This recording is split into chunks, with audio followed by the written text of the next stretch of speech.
kasih. Bismillahirrahmanirrahim. Assalamualaikum warahmatullahi wabarakatuh.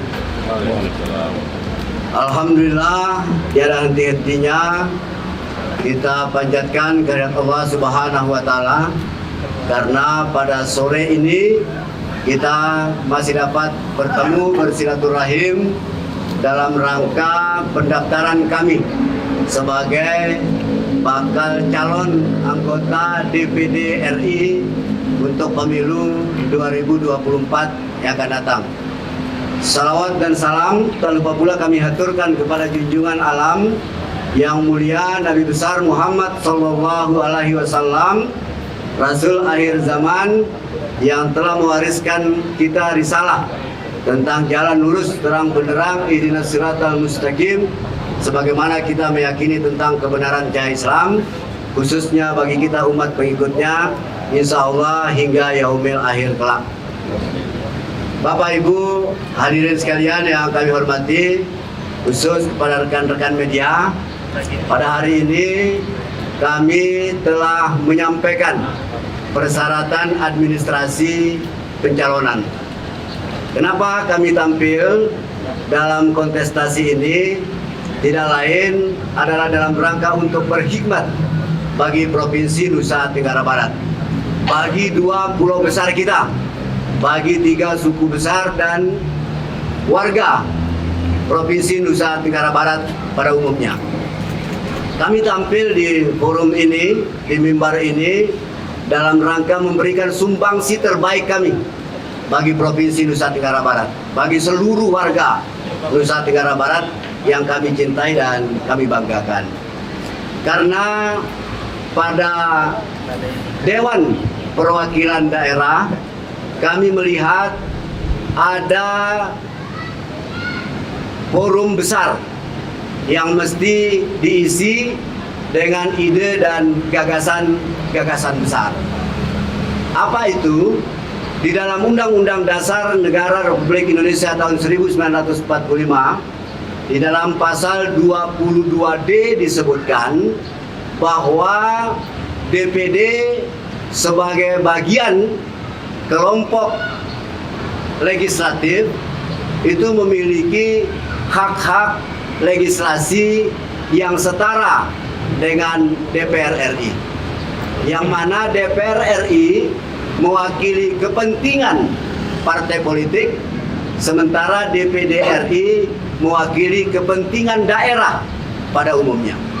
Oleh karena itu, kerjasama kedua lembaga ini mestinya dimanfaatkan dengan sebaik-baiknya oleh kita warga Provinsi Nusa Tenggara Barat untuk mencapai keadilan kita dalam bernegara, untuk mencapai kesejahteraan masyarakat kita di Provinsi Nusa Tenggara Barat.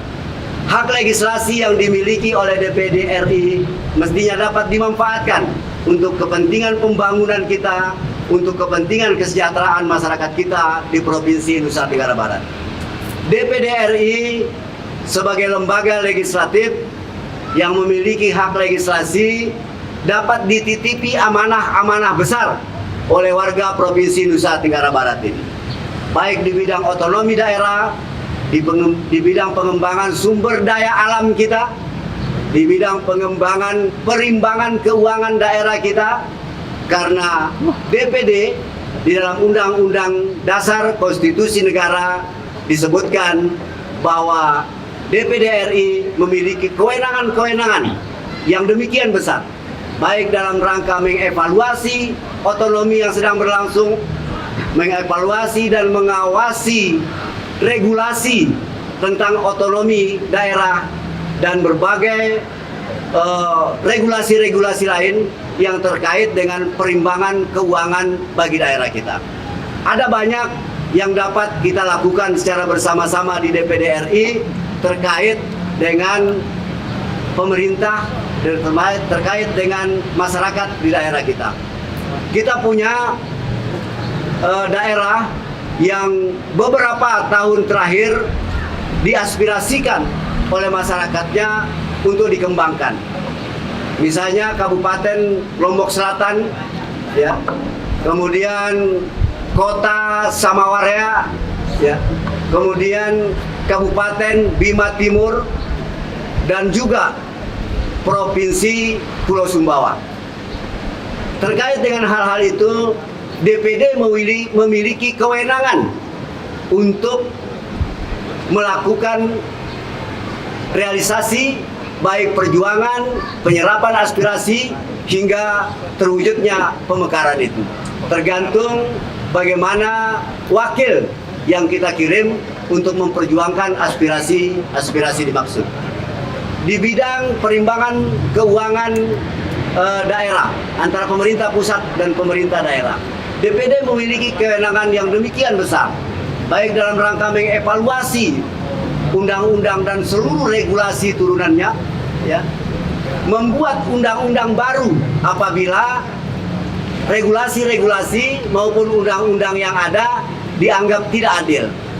Terkait dengan hal ini, DPD punya peluang untuk menyerap aspirasi masyarakat kita untuk diperjuangkan di tingkat nasional melalui forum DPD RI. Demikian pula dalam rangka pengembangan daerah, DPD punya kewenangan untuk melakukan pengawasan, evaluasi maupun pembentukan kawasan-kawasan ekonomi strategis yang ada di daerah kita. Kita tahu bahwa di daerah kita ada kawasan ekonomi khusus yang tidak saja ada di Lombok, tetapi bisa juga dikembangkan di daerah-daerah lain, baik di Pulau Lombok maupun di Pulau Sumbawa. Terakhir, kami ingin memanfaatkan DPD ini untuk mempersatukan gerakan perjuangan bagi seluruh masyarakat di Provinsi Nusa Tenggara Barat, bagi seluruh pemerintah, ya, baik provinsi maupun kabupaten kota di Provinsi Nusa Tenggara Barat, untuk mempersatukan gerak perjuangan bagi seluruh masyarakat kita yang terkait dengan kewenangan DPD. Oleh karena itulah, melalui kesempatan ini, dalam forum ini, terima kasih kepada Ketua KPU beserta segenap komisioner, kepada Bawaslu, kepada rekan-rekan media yang telah memberikan kesempatan kepada kami untuk berdiri di forum ini. Kami ingin nyatakan bahwa perjuangan kita adalah perjuangan bersama. Tidak saja kami sebagai calon anggota DPD, tetapi ini adalah perjuangan KPU, perjuangan Bawaslu, perjuangan media, agar suara NTB didengar di forum DPD RI di pentas nasional pada 2024 yang akan datang. Demikian, terima kasih. Assalamualaikum warahmatullahi wabarakatuh. Kami persilakan kepada pers yang... Demikian, terima kasih. Saya sudah menyampaikan pengantar dalam forum ini. Bila ada hal-hal yang ingin disampaikan oleh rekan-rekan media terkait dengan apa yang telah kami sampaikan tadi, melalui kesempatan ini kami persilakan. Baik, cek. Terima kasih Bang. Saya Helmi dari Detik. Sepak terjang Bang Nurdin ini kan sudah diketahui oleh semua orang begitu. Track record Bang Nurdin dulu saat di DPRD NTB, kalau di Senayan NTB itu punya singa parlemen namanya Fahri Hamzah. Singa parlemen Udayana itu mungkin Bang Nurdin begitu. Terima kasih. Bang Nurdin sekarang kemudian memilih hijrah ke DPD ya. Analisa Bang Nurdin terhadap empat petahana DPD RI yang ada di NTB yang terpilih di Pileg 2019 lalu seperti apa begitu? Apakah mereka sudah bisa melaksanakan fungsi-fungsi mereka sesuai dengan apa yang sudah disebutkan Bang Nurdin tadi? Terima kasih. Baik, terima kasih. Hormat kami kepada rekan-rekan petahana yang saat ini menjadi anggota DPD RI. Tentu beliau-beliau semua sudah melaksanakan tugas dan fungsinya masing-masing sesuai dengan apa yang telah mereka persembahkan bagi DPD RI dan bagi Provinsi Nusa Tenggara Barat. Tetapi seluruh karya-karya yang beliau sampaikan, yang beliau telah lakukan itu tentu tergantung visi yang mereka prioritaskan. Nah, sehingga kalaupun kita merasa bahwa ada sesuatu yang belum beliau sentuh, itu mungkin karena kita beda visi dalam rangka memperjuangkan daerah ini. Nah, kami tidak ingin menyinggung visi siapapun atau rencana dan program siapapun, Tetapi kami lebih mengedepankan bahwa bila kami mendapat kepercayaan dari masyarakat Provinsi Nusa Tenggara Barat untuk mewakili daerah ini di tingkat DPD, maka hal-hal yang kami sampaikan tadi akan menjadi prioritas kami dalam 2024-2029 yang akan datang. Kira-kira seperti itu. Ya. Izin JP Pak dari Tribun. Sedikit Pak, untuk target kedepannya seperti apa Pak? Karena kita kan mengetahui bahwa petahana itu sudah pasti memiliki basis suara tetap. Begitu juga dengan pendatang-pendatang baru yang akan ikut berkontestasi di DPD RI 2024 mendatang. Untuk dari Pak Nurdin sendiri, apakah Pak Nurdin sudah memiliki pandangan atau proyeksi seberapa jumlah suara yang akan diraih untuk merebut satu kursi di DPD RI mendatang? Terima kasih. Ya, terima kasih. Teman Tribun yang saya hormati, saya tampil di forum DPD ini sesudah melalui pertimbangan-pertimbangan yang cukup panjang. Saya menjadi anggota DPRD di daerah ini, alhamdulillah mendapat kepercayaan selama 5 masa bakti, 5 periode. Ya. Mulai dari kabupaten, saya menjadi pimpinan DPR di Kabupaten Sumbawa 3 periode, kemudian menjadi pimpinan komisi di DPRD Provinsi Nusa Tenggara Barat selama 2 periode. Saya pernah tampil sebagai calon bupati di Sumbawa. Saya pernah tampil sebagai calon wakil gubernur di NTB pada era TGB pertama. Saya waktu itu berpasangan dengan Pak Zaini Aroni. Ya. Dan sebelum saya menyatakan mengundurkan diri dari Partai Persatuan Pembangunan, saya adalah pimpinan partai di tingkat DPW. Saya pernah menjabat ketua DPC P3 di Kabupaten Sumbawa selama 2 periode. Saya menjabat pimpinan di DPW selama 2 periode. Dan saya juga menjabat beberapa jabatan-jabatan di organisasi sosial kemasyarakatan ya, selama masa hikmat saya. Saya pikir dengan jaringan sosial seperti itu, ya, saya juga pernah menjadi wartawan seperti teman-teman. Ya. Sebelum saya menjadi politisi, saya juga berada di LSM dan banyak sekali organisasi-organisasi. Dan saya tidak berpikir kalau misalnya suara itu disertifikat oleh siapapun. Teman Tribun tahu dan juga kawan-kawan tahu, saya 5 periode di DPR, tentunya saya pernah 5 periode menjadi petahana. Ya. Teman-teman kira petahana itu tidak takut sama yang pendatang baru? Kan begitu. Ya. Jadi ada Perindo pada hari ini, ya. Perindo ini pada hari ini tidak ada kursi di DPR provinsi.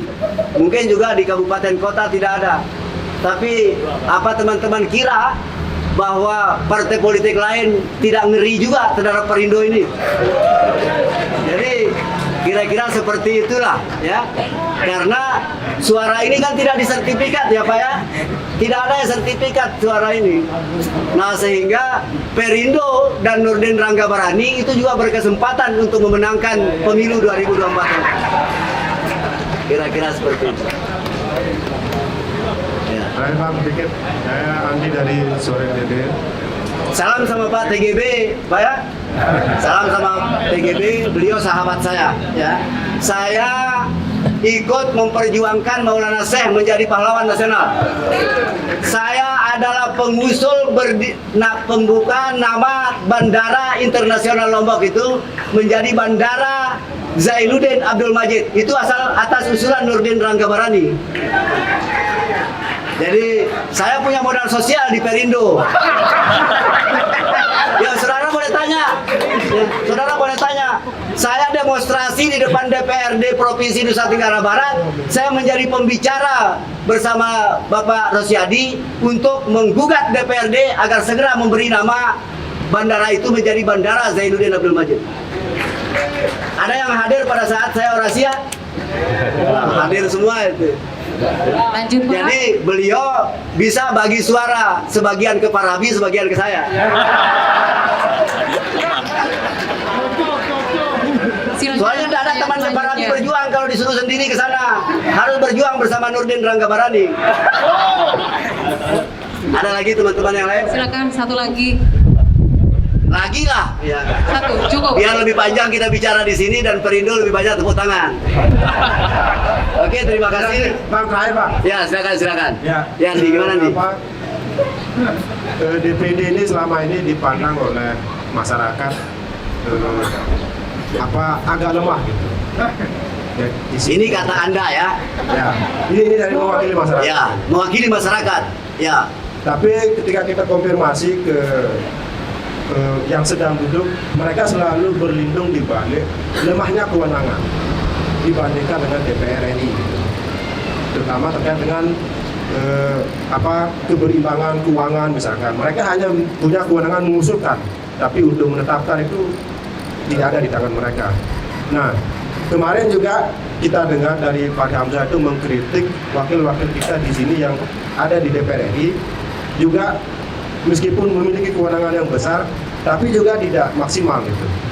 Mereka bahkan menyentil dengan sebutan sebagai hanya pengantar pansos gitu. Artinya bahwa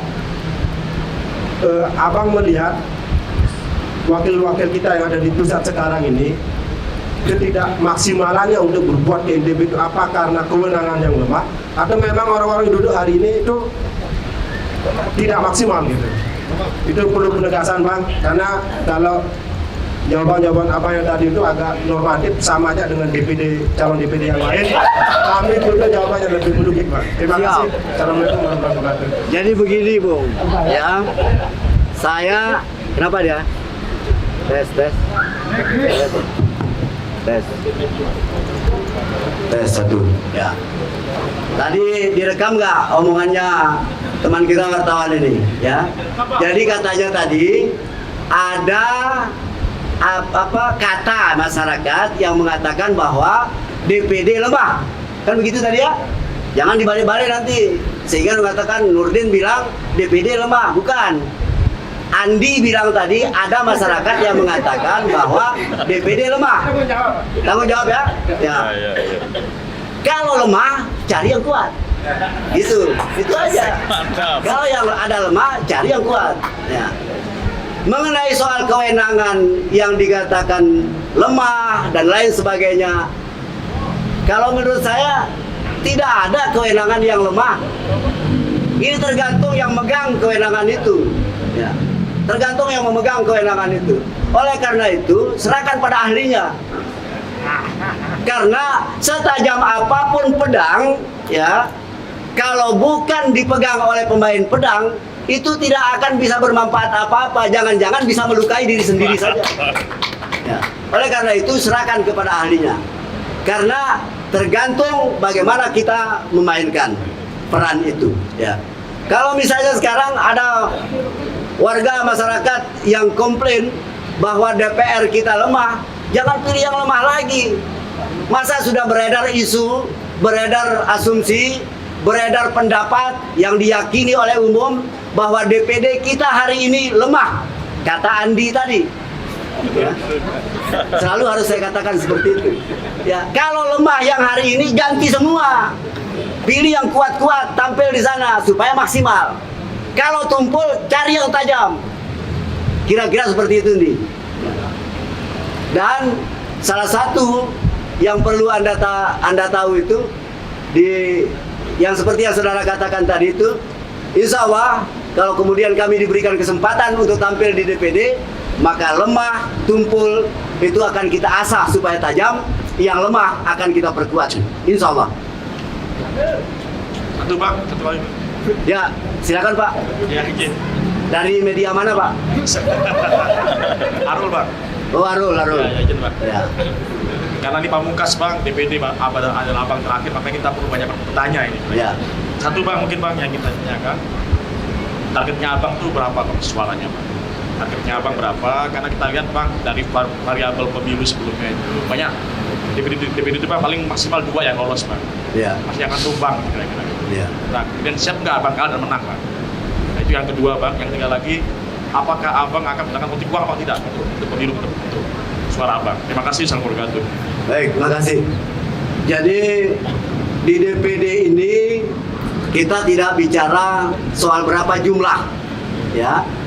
Apakah 100.000, 200.000, tetapi suara DPD, pemenang DPD ke depan ini kan akan di-ranking, ya. Pemenang pemilu itu berada di 4 besar, ya. Dan insya Allah Nurdin Rangga Barani akan berada dalam 4 besar itu untuk mewakili Provinsi Nusa Tenggara Barat. Ya. Tentu dengan dukungan dan doa restu dari kita semua, teman-teman media, teman-teman Perindo, dan seluruh masyarakat Provinsi Nusa Tenggara Barat. Kira-kira begitu, Rul. Ya, insya Allah. Kamu bikin berita yang bagus lah tentang ini supaya bagian dari kontribusi kamu mengantarkan Nurdin Rangga Barani menuju DPD RI. Kira-kira begitu. Supaya ada orang yang kamu konfirmasi nanti. Kalau sekarang kamu udah punya channel untuk ditanyain jadi narasumber di DPD RI, insya Allah kalau Nurdin Rangga Barani kan tiap hari jadi narasumber kamu. Baik, cukup. Oke, kira-kira begitu, Bu. Cukup. Ya, terima kasih. Ya, mohon dukungan dan doa restu dari Bapak Ibu semua. Insya Allah kehadiran saya di forum DPD ini adalah untuk kepentingan perjuangan Provinsi Nusa Tenggara Barat di tingkat nasional. Demikian, terima kasih. Assalamualaikum warahmatullahi wabarakatuh. Baik, konferensi pers telah dilaksanakan dari bakal calon